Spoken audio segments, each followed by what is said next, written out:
Hey, it's Alex Radcliffe from Board Game Co, and this is To Back or Not to Back. We're going to be jumping in a bunch of crowdfunding campaigns, going through them. We'll have links down below to all of that. We did miss last week. Last week I did a Gen Con roundup instead, and the truth is, it doesn't look like there's that much going on last week, or this week, or next week, so honestly, combining 2 weeks does sort of work. Before we dive into everything though, as usual, starting off the bat, we're going to have Cult of the Now. Starting with the Cult of the Now, where we go ahead and take a look at games that are available now. It's not Cult of the New, it's not Cult of the Old, it's Cult of the Now, games that you can currently get your hands on at the moment, instead of waiting for the next Kickstarter to show up, or paying a overpriced amount of money for something that will or won't, or may not, or is not vetted. Instead, you can get Doom, the board game, from Game Nerds over here, for $62, currently $63 for Doom. A reprint already. This game, Doom the board game, from 2016, so it's been out for 6 years, and this is the reprint of the game that was out since, like, I think 2004, so this is long established, a dungeon crawler that you know on Kickstarter. Something like this would run you $100 plus shipping, plus VAT, plus whatever, and this is available from Game Nerds for $63. Again, general Cult of the Now. Haven't actually played Doom myself. From Fantasy Flight, I believe, if I'm not mistaken, and Bethesda. Is it Fantasy Flight? I think it is. Let's see if we can find it again. I'm pretty sure it was. Fantasy Flight Games. Fantasy Flight Games, 7.4 on Board Game Geek. Plays best with 5 over here. This is a well-vetted, well-available game for Doom. $63. Anyways, moving on to cancellations and not funding. As usual, timestamps and links to everything down below so you can check all that out. But starting with the bat with Quodd Heroes 2nd Edition.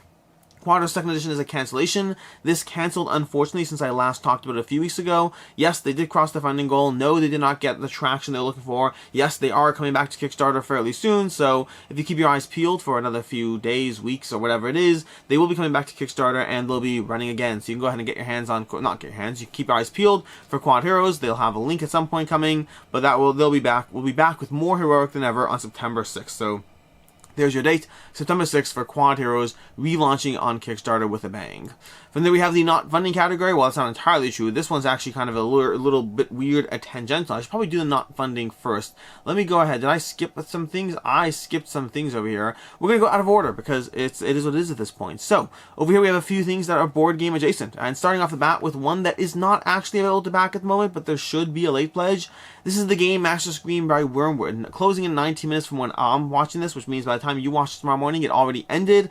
But because I didn't do a to back or not to back last week, we did not have a chance to cover this. But the game Master Screen by Wyrmwood, $807,000 raised, 7,800 backers, and honestly, I'm not even a GM. I don't play Dungeons & Dragons, I don't play role-playing games, and if you watch this video, if you watch the video over on their page, this makes me want it, which makes sense, because Wyrmwood's videos have always been top-notch, making you absolutely want the products they're selling. They sell premium products at a premium price point, and the game Master Screen looks like it can easily run you hundreds of dollars to actually get the full decked out experience. It's going to run you like $60 to $80 per piece of wood, plus the accessories, plus the metal sheet, plus the dice towers, plus the tablet tray, plus the everything. You can easily spend $300 plus on this, but if you play D&D, this is a very, very premium investment, something that might be very, very cool. Again, highly recommend watching the video. There should be a late pledge available. There usually is. And they have a full organizer, a custom organizer. You can go ahead and, not organizer, a visualizer, or whatever you want to call it, where you can go ahead and build out your product and see what it looks like and see what the cost will be, which is something they started doing with their Wyrmwood table, and they did the whole table thing, I don't know, a year ago, whenever it was. But this is Wyrmwood Gaming, 20 projects created, a whole bunch of board game adjacent wood-based content, and you can check this out. Again, lots of ways to spend money on this. This is a DM screen, a very premium DM screen from Wyrmwood. From there we have Sentinels of Earth-Prime, the digital tabletop game. This is the adaptation of Sentinels of Earth-Prime, which is similar or works with Sentinels of the Multiverse. But this is coming from Cancellations Games. They're going to be putting this onto the digital version over on Steam. What you're buying here is a Steam key. There's no physical rewards in this. This is purely, exclusively just a digital game that you can buy on Steam. Sentinels of Earth-Prime you can get from Cancellations Games. Going to run you $25 for the Kickstarter edition and $15 for the Sentinels of Earth-Prime digital, which is slightly cheaper than what they're going to be charging for it over on Steam, although obviously take into account sales or this or that or anything that comes up. This is Cancellations Games. From there, we have a update. And again, I did the not funding out of order here, unfortunately. I kind of messed things up over there, but it is what it is. In the update category, just a small little note that Return to Dark Tower second printing and New Covenant expansion over on BackKit. This has $1.7 million raised, 14,000 backers, 51 hours to go. So you have basically a day from the time you watch this, or a day and a half, 2 days from the time you watch this. Return to Dark Tower. This is the first big BackKit board game campaign. This is the sequel to Return to Dark Tower, which is, well, Return to Dark Tower plus expansions and options to get everything you want until then. covered this a few weeks ago, or 2 weeks ago, on the regular 2-back and not to back. This is just a reminder that this is a fairly large campaign, ending fairly quickly, in case you want to get your hands on it. From there, we have 2 in the not funding category, starting off with Amygdala from Game Brewer. Amygdala from Game Brewer, 187 backers, 11 days to go. This is a reprint campaign. Amygdala, they tried launching, I don't know, a month or 2 ago, and they basically had a very premium price for acrylic, everything, and this did not hit the target audience that they were hoping for with this campaign. And I talked about it at the time, but I think it's a combination of price, plus frankly, for myself, my own opinion, this does not look like a game that screams quality. The art, the visual aspects of it, I know art is subjective, I 100% know that, but I also know that a Game Brewer campaign with 187 backers means that I think the art is less subjective here than, or the way I put it, it's an objective opinion. It's a subjective opinion held by a lot of people, seemingly. Their games, Game Brewer's games, almost always tempt me. Almost always. Whether I get them or not, they almost always tempt me, and this one does not tempt me at all, unfortunately. I think this is a full... I don't know what's going to happen here. I don't know. I mean, with 11 days to go, they could cross the funding line, and the last update they said that they are inclined to cross the funding line. They're going to be trying to cross it and just fund and all that stuff. I hope they do, but I don't know what happens. I almost think this needs a full scrapping and relaunching. It's just maybe not the game itself, maybe not the mechanics of the game, but the visual aspect of the game I think just looks like a mess. This does not pull me in, this does not compel me, and it does not pull me in or compel me while offering a price point of $65. It's not a cheap game for a game that does not pull me in or compel me. Now again, granted, that's my own opinion, 100% is my own opinion, but when a game from an established company is doing this poorly, it's an opinion that seems to be held by a bunch of others. This is coming from Kramer and Kisling. You know, Kramer and Kisling, abstract strategy game of the Amygdala. By all accounts, this should be doing significantly better. They also, if you check their updates over here, one of the most recent updates has a response from their CEO, basically addressing an open letter from someone in the comments. I think it was a mistake. If you go over here to the updates, you can go halfway to the funding goal over here, and you can see that they have a whole response to Monsieur Flynn over here, Monsieur Flynn, and they go through a whole lot of defensive responses to previous things around GameFound and around Game Brewer and Game Brewer campaigns. I think there's some useful, relevant information there if you're a backer or a potential backer. I also think it was probably a mistake to address it in that. I don't think they necessarily did themselves any favors. The short version is Game Brewer has had a lot of successful games under their belt, a lot of successful campaigns in the belt, and they generally sell a premium product. At the same time, they've had a few missteps in the past, and they didn't necessarily communicate things as well as far as what their plans were, what they're trying to do, and that has resulted in a lesser degree of confidence in Game Brewer campaigns going forward, and I don't think their response necessarily addresses that in a overly positive way. I think it's a polite response, it's not aggressive, but I don't think it necessarily helped them. Probably would have been better not to reply, although that being said, I'm someone who engages when I shouldn't, and so pot and kettle and all that kind of thing. But it's Amygdala, currently not funding, 11 days to go, it may fund. I don't know. The fact that a Game Brewer campaign may not fund is a big deal, especially when you're talking about that low on the price point, but we'll see what happens.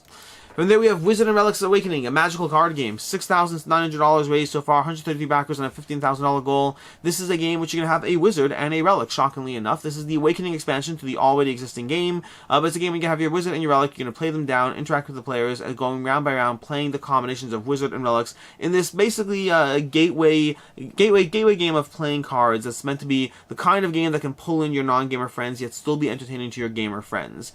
I don't know if it's entertaining. I haven't played it. It does look very much like a standard card play game. It does not look like there's a significant amount of depth to the experience, so maybe it's particularly clever. Maybe it gives you the opportunity to feel clever with 2-card combos. It kind of... I got the sense that it's much more focused on non-gamers and not focused on gamers, but again, not meant to be a... Whenever I say these statements, I'm always concerned about coming across as gatekeeping, which is not my goal. It's more a question of target audiences. I don't think that I'm the target audience for this game based on what I'm seeing with the game. Looks whimsical, looks fun, has great artwork, lots of character, but I don't believe I'm the target audience for this game as far as, well, Wizards and Relics.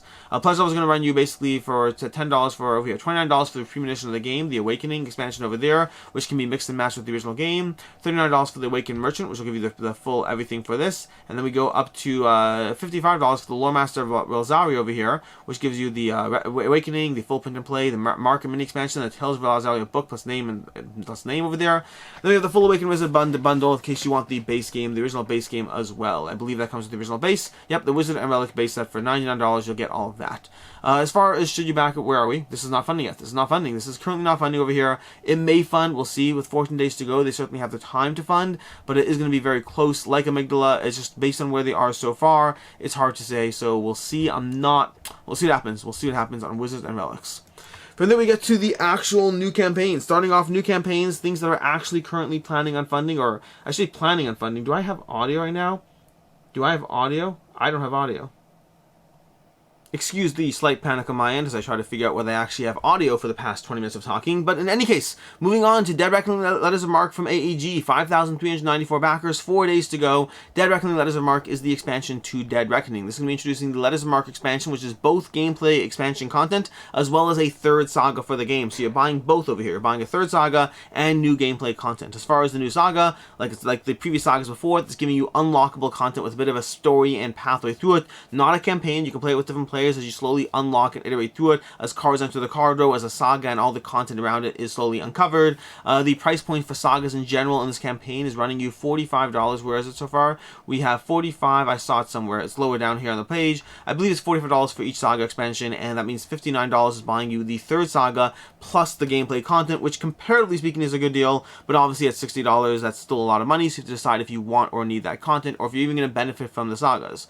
As far as the gameplay content itself and the Letters of Marque expansion, you're going to have a few things. You're going to have these tracks, these Letters of Marque that you're actually going for. You have 2 kingdom tracks that you're being mindful of. You're going to have these, you're trying to gain influence in these factions, which will give you the Letters of Marque plus ongoing benefits as you go through it. You're also going to have new types of unlockable treasures on the map. So the different tokens which will be going down that you can grab in order to cash in for influence with the various factions and or discard for the one-time bonus. And you have new cards and ship upgrades that will enable and facilitate those as well. So you can be wandering around with your explorer, your navigator, or whatever, in order to pick up these tokens and utilize them and use them for gathering them, for trading them in, for cashing them, for discarding them. So it's giving you gameplay content in general in the Letters of Marque expansion, as well as specific saga expansion content as well, all for Dead Reckoning. A solid expansion. I have a review content for this. You can check this out. Overall, the expansion is solid. I do think that $60, you kind of do have to want both the saga and the gameplay content. Otherwise, it's a lot of price point for a fairly small gameplay additional content if you're not taking into account the saga. So I think you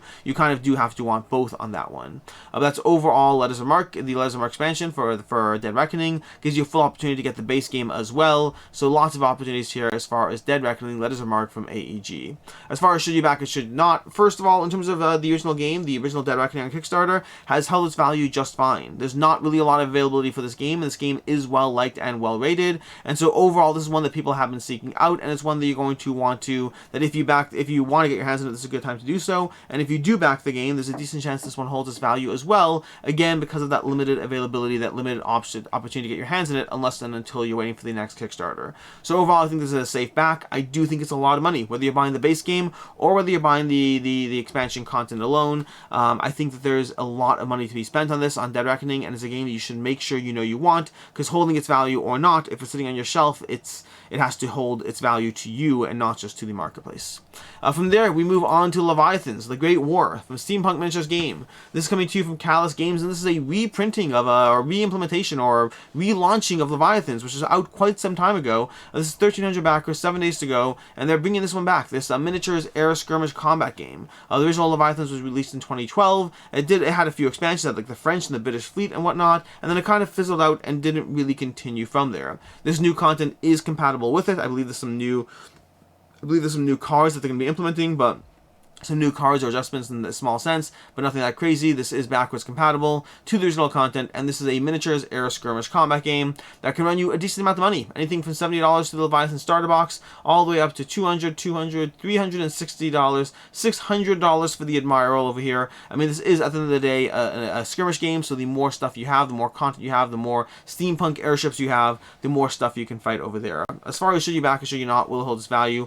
I'm expecting this one to have a limited degree of aftermarket appeal. If you look at the original Leviathans did fine, but not amazingly so. And this one, while it's also doing fine, it's also not amazingly so. With 1,300 backers and a price point that runs from $70 on the low end to $300 plus or $600 plus on the high end, this is one that you have to be very invested in. And the last one did not hold its value overall that great. It was one that saw a big hype, big buzz when it came out. This came out when I first got into gaming, but then very quickly after that did not fully pick up steam, no pun intended. And so that's Leviathans. They're rebooting rebooting it. If you're interested in it, this is certainly the easiest way to get on it. But as far as will it hold its value, will it not? I'm kind of inclined to believe that it's going to take a hit. That this is one that there will not be a ton of demand after the fact. So back with caution and whatnot. From there we have Draconis Invasion, Collector's Edition, Wrath and Glory. This is an expansion, another expansion over here to another game that's been out. Draconis Invasion came out, I want to say 2016, maybe 20. I don't know. I don't know when it came out. It came out already. It's already been existing. This is 1,200 backers over here. Oh, that's cute over here. They have the Wrath expansion. That's cute. They put an 8.7 on Board Game Geek, but I'm pretty sure that 8.7 is on the Wrath expansion and not on Draconis Invasion. I'm going to go ahead and actually pull that up. We're going to go ahead and pull that up over here. Let's see, Draconis over here, because I think that's clever, but a little sneaky over there. Draconis. So I'm going to go ahead and punch that up. Draconis Invasion here. And we pull up the Wrath expansion. This is me being very curious. A 7.2 on the base game, and then an 8.7 on the Wrath expansion for Draconis over there. So the question is the expansion really elevated to that degree, or is it just the fact that, in general, expansion content tends to be rated higher because of the fact that you're already appealing to the target audience for that game? I don't love that. I'm sorry for catching this midstream. I missed that earlier when I was doing my research. But putting an 8.7 on this on the expansion content, do not love that misinformation. And you can argue it's not misinformation. I don't love it. I don't love it. If you're going to throw that there, throw the 7.2 here as well. Whatever. It is what it is. Draconis Invasion. This is a deck building game, a standard deck building game, a la Ascension or Dominion or whatnot, where you're going to be building out a deck and you're going to have a wave of enemies approaching you. They're slowly trying to take down. So I think maybe Ascension or Dominion or maybe Thunderstone Quest, any of those games, they combine all of those into a deck building experience. This one looks like it's, from what you can see if you look at the ratings in the original game, overall this is a generally well-liked game. Nothing wrong with 7.4. It's not a bad rating, not by a long shot. And overall this one is rated as being pretty decent, but not necessarily adding enough to the genre to be essential in and of itself, but with solid artwork, solid mechanics, and giving you a degree of just, you know, that fun deck building appeal that you can expect in a game. And the Wrath expansion adding more to the game, and now we have the Glory expansion as well being added here. So currently you have pledge levels. You have $20 for roughly $16 US for the Glory expansion. We have 26 for the Glory expansion with the Dragon tokens. We have 47 for Glory and Wrath, and we have 58 for the Glory plus the base game, and then 89 for Glory plus base game plus Wrath. So a bunch of options here as far as how you can go this, including the collectors all in for $191 over there, giving you a whole lot of extra stuff, including a ton of player mats and art books and tokens and things you probably don't need at all, but maybe you want it all. You're probably looking at closer to around the 93 over here, the 113, $89 over here for all that for the gameplay content, and that's what you're looking for as far as Draconis Invasion. Again, a generally well-liked game. If you're someone who wants, if you're someone who likes deck building experiences, this gives you that deck building experience no differently than Ascension, than Dominion, than Thunderstone. It's just a question of which ones of these appeal to you or not. Draconis certainly has a smaller following, but there are enough people who like this that it might be for you. As far as will it hold its value, will it not? Just looking at the original content, I don't think it will. Even at $89 for the base game plus 2 expansions, which isn't necessarily bad, comparatively speaking, if you look at the marketplace, this is one that's sold for, like, I mean, it sells a little bit all over the place, but you can find base games of this available for as little as $25 to $35, which makes it a harder sell to say, hey, this is going to hold its value overall. I'm skeptical that it will, just based on past market availability, but it looks like a fun, accessible deck building experience with a degree of enemies you can take down, which could always be fun. I always enjoy these. Which ones of them stick out with me is a different story, but I do always enjoy these. I have not played this one, so I can't overly comment on that, and that is Draconis Invasion. From there we have Atma, a role-playing card game, Season 3. Atma, a role-playing card game. This is coming in 527 backers. Did I say Season 3? Season 2. I'm tired. I'm sorry. 532 backers, $27,000 raised. Atma, a role-playing card game. This is, well, like it sounds like. It's a role-playing card game. It's a game which you're going to be, it's accessible to people who are getting into the RPG space, as well as meant to be prompts for people who know the RPG space. The idea of it is it's role-playing adjacent. It's role-playing, giving you the role-playing experience, but with cards, with prompts, with situations, so that you can be the DM with significantly less prep and work than a typical DM might have to give. It's meant to be incredibly accessible to the point of being able to just pull it out, play, and run the game as is with the mechanics of the system, using the prompts and the characters and the theme and all those things, so that you can basically run a DM, run a Dungeon Master experience, a role-playing game, but with without having to go through all the prep work for that. This is Season 2. They already had Season 1. This is going to cost you $40 for Season 2 over here, as well, or $80 if you want Act 1 and Act 2, as well as the Interlude 1 from the original Kickstarter campaign. That's all available over here. Alternatively, you can buy it on the website directly from Meramorph Games right now, although it will run you a drop more, although factor in whether you get it now or later, or shipping costs, or all those other things as well. But this is an Atma role-playing game. Generally seems to be well-liked overall for what it is, but it's definitely more on the role-playing side than on the board game side, while giving you a bit of an experience of both. You're gonna have tokens, you're gonna have cards, you're gonna have characters and abilities, so it's RPG structured, but close enough to board games to make it accessible, to make it meant to be a bridging point over there. As far as should you back it, should you not, will it hold its value? Looking at the original Atma, my guess is no. This is one that if you're comparing it to buying it at retail, well, they primarily only have it on the website, so the pricing here is good. If you're going to get it either way and you don't want to dabble with the second-hand market, I'd go ahead and get this one over here. But if you are willing to dabble with the second market, if you take a look at past sales and all that, it's one that generally does lose a little bit, which is just because of the small box nature of the game. Moving on, we only have like 2 left. This is going to be a short 2-back and not to back this week because, again, I told you, even with skipping a week, there's just not a lot out there right now. We're in one of those dry spells that we tend to have a few times per year while we wait for the next batch of big box Kickstarters. Plus, of course, the Kickstarter landscape in general is changing. The whole nature of everything going on with shipping and all these issues and stuff does mean that, in general, we're looking at things just being less busy as companies decide whether to wade in or not wade in, or when to wade in, or how to wade in, and so all of them combined to us having a fewer Kickstarters to back, which as a backer doesn't bother me because it means I save money. As a generally being concerned with the space, that's a different conversation because, well, I hope the space survives all the things going on right now with shipping and freight and all those issues, because it's going to be tough for companies out there. It's going to be very tough for companies out there. In any case, moving on to PaleoVet. PaleoVet is a relaunch. This one was on Kickstarter, canceled back then. They're currently relaunching, seems to be doing much better. $30,000 raised, 522 backers, 3 days to go. PaleoVet over here, am I out of order in this one? I think I'm completely out of order. I don't know what happened to my order here. This should have been... generally I order these over here. The ones you're seeing right now, I generally order them based on how many days to go there are. Like the earlier it is, the fewer days to go, the earlier I put it in the video. But I guess not today. My order's all over the place, and it is what it is at this point. PaleoVet. This is a game of dice rolling, of gathering dinosaurs, of trying to heal the dinosaurs. You're basically going to go through a phase of drafting dinosaurs, rolling dice, assigning them to dinosaurs to heal them, utilizing their abilities, trying to get upgrades for yourself. It's a dice. You're a vet. That's what it is. It's a dice placement game with you being the vet as you try to take things out, gather upgrades, and all that stuff more efficiently than your opponents, and hopefully the dinosaurs don't take you out along the way.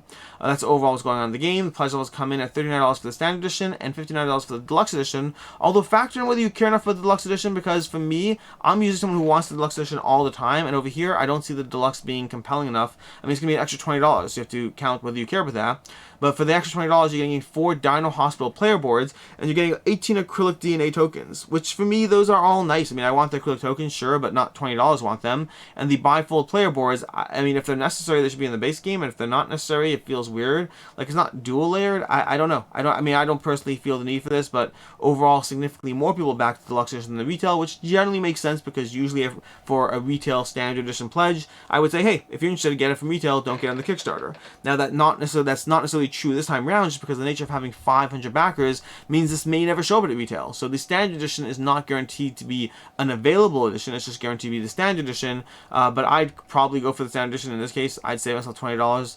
But in any case, overall, as far as should you back, should you not, I'm skeptical this one will hold its value. This is the second launching on Kickstarter. The first launching did not pick up a ton of traction, and then you have to extrapolate that to the general aftermarket as well, whereas how many people are going to be hunting this one down. I think at $39 or $59 for what you're getting here content-wise, I think this is one that is unlikely to hold its value overall. As far as the last one today, before we get into picks of the week, like I said already, a very short one. We have Barbaric. Barbaric coming to you from Hexa House Studios. This is their second game. The last one was... I don't know what the last one was called. I don't remember what it's called. But Barbaric. Barbaric is a post-apocalyptic competitive board game, a skirmish game, which you're going to choose your rider and your vehicle. So effectively, let's scroll down over here. Let's see what you can get.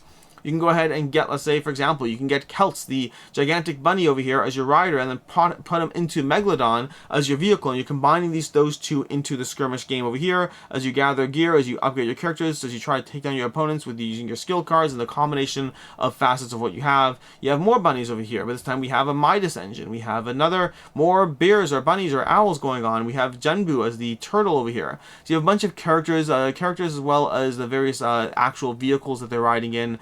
The miniatures look fantastic. I highly recommend checking out Quacklope. Quacklope, both over on Quacklope and over on Quack & Co, has content around this game, a preview content as well as a showcasing the miniatures over on Quack & Co in case you want to see those. And this is all prototype right now, so hopefully it only gets better, although we'll see how that goes. But this one overall it looks very cool as far as the skirmish game, and which you can either win by taking out your opponents properly, or by trying to take control of the monster and dealing with it that way, which is more compelling, but not necessarily easier. That's going to depend. But as far as pledge levels is going to come in at two main. Well, actually, there's more than two pledge levels. We have a few pledge levels. We have $121 for the core box set. We have $121 for the core box 2. Basically, the game is broken down into multiple degrees of core boxes and whatnot. Each one giving you different characters, different contents. You'll have plenty of content if you want to get both of them. And no, you don't need to get one to get two. You can get either or. It's totally fine.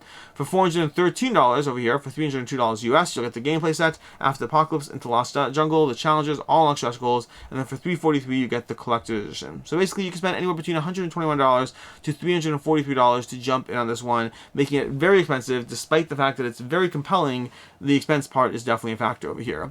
Barbaric does, the miniatures look fantastic, the abilities look fantastic. If you check out the various content, the game does look solid, but it also looks like it's incredibly expensive, and I'm not confident I want it at that price point. I want it, but do I want it at that price point is a different conversation entirely. But that is Barbaric over here. Barbaric over on Kickstarter. Which brings us to Picks of the Week. Starting off the bat, Picks of the Week, I usually pick two games. One that I'm the most interested in, and one that I think is the most likely to hold this value. Speaking of which, for Barbaric, I didn't say about this part, but as far as should you back or should you not, will it hold this value, I think the price point is rich. This is one that I'm not willing to comment on just yet. I hope to come back to this one before the Kickstarter campaign ends. With 21 days to go, we have 3 weeks left before it goes into the whole can't cover it. So hopefully within the next 3 weeks I do cover it again, because they excuse the second tech issue of the day. The camera just shut off, so first time I thought we had a tech issue, second time we actually did have a tech issue.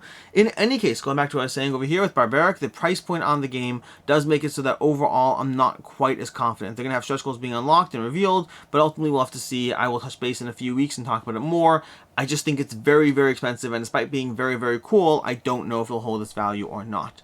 As far as which one I'm picking for Picks of the Week, I generally pick two. I pick the game I'm most interested in personally and then the one that I think is most likely to hold its value. For that, I'm going to start off with the value pick of the week. The value pick of the week I'm going to go ahead and give to Dead Reckoning. I think from the games we talked about today, Dead Reckoning is the one that is most likely to hold its value just based on the prior campaign. I think they'll hold up for Letters of Marque and any content you get here as well. So I think Dead Reckoning is the safest pick. As far as the game I'm most interested in, Dead Reckoning Letters of Marque is close there, but because of the fact that I don't like picking the same game for both, I'll say Letters of Marque is definitely up there, but I am going to go with Barbaric. Despite the fact that the price point on Barbaric is very, very expensive, at the end of the day, I am intrigued by the game. Will it be good? No idea. Is it going to stand out in the sea of skirmish games? No idea. Am I actually interested in it and kind of want to find out?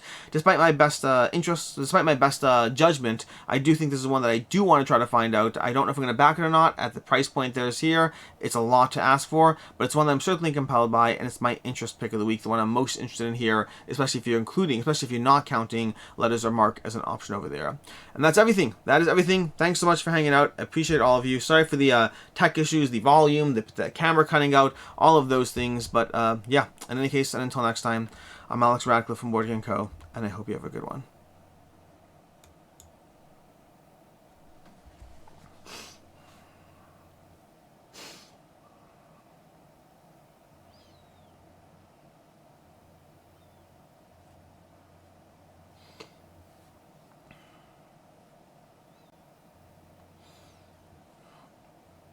My wife just went into labor. My wife, yeah, she just went into labor, and so I frantically called the doctor. I gave the hospital a shout. I gave the hospital a call, gave it a ring, spoke to the doctor, and he said, "Is this her first child?" And I said, "No, this is her husband."